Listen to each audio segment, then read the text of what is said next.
everyone! Welcome ulit sa ating vlog. So, sa video ito, I'm gonna show you how I make my fried rice. It's very quick and easy. So, ayan guys. Yung kanin kasi galing sa ref. So, medyo matigas siya. Ayan, hinugasan ko lang siya ng tubig. Huwag nyo pong ibababad guys ha. Kasi ano siya, magmumukha siyang basa. So, ayan lang.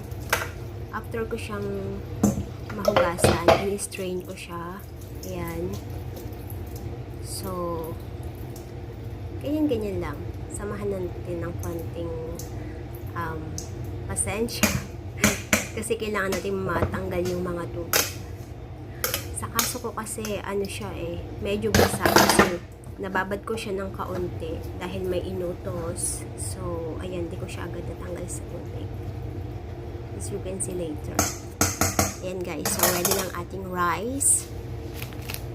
Ayan. And magpainit lang tayo ng oil. Ayan guys, mainit yung oil natin. And then, lagay ang garlic, minced garlic. Ayan. Stir lang natin ng kaunti hanggang sa mamula-mula. And after that, lagyan natin ng kaunting soy sauce. Ayan. Soy sauce po guys, pandagdag po yun ng bango sa ating fried rice.